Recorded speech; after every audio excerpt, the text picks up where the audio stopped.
Maaf ya Pak, kalau kita mengandalkan rahmatnya Allah berdasarkan sholat kita saja, sholat kita itu banyak yang tidak khusyuk. Jujur aja.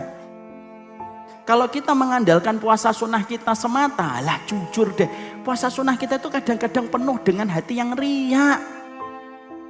Kita sering nggak kadang-kadang kalau pas puasa sunnah, lalu ketika yang lain pada makan, kita tidak pingin makan, kita pingin cuma bikin ditanya.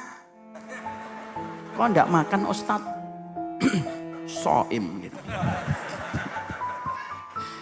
Dan kadang-kadang saking begitu luar biasanya setan mengobrak-ngabrik hati kita itu kalau puasa sunnah, yang lain pada makan, lalu kita tidak ditanya, kita sedih. Ya kalau kamu nggak tanya saya makan kan kamu nggak tahu kalau saya puasa. Lu saking begitu detailnya setan itu mengobrak-ngabrik hati kita kalau kita sedang menjalankan ibadah. Ini bukan berarti Bapak nanti ketika puasa sunnah Bapak bohong. Tetap jujur. Tapi saya cuma ingin menyampaikan ternyata menjaga hati kita dalam keikhlasan dalam setiap ketaatan itu tidak gampang.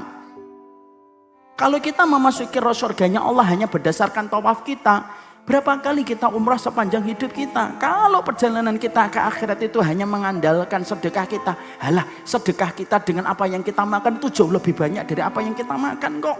Jujur aja kita. Karena Allah tahu bahwasanya kita ini memiliki keterbatasan dan limit di dalam kita beribadah kepadanya. Ketika umur kita tidak sepanjang umurnya umat sebelum Nabi Muhammad, masih terkadang futur, masih terkadang kita memiliki berbagai macam kekurangan. Allah hadirkan anak itu bukan hanya urusan duniawi. Karena anak itu urusan duniawi bagi mereka yang menghamba kepada dunia. Tapi anak Allah hadirkan kepada kita ketika kita beriman kepada konsep negeri yang kedua yaitu negeri akhirat. Karena Allah itu sayang kepada kita supaya ketika kita jatahnya meninggal dan jatahnya balik, argonya tetap berjalan ketika anak-anak kita itu melakukan amal solih.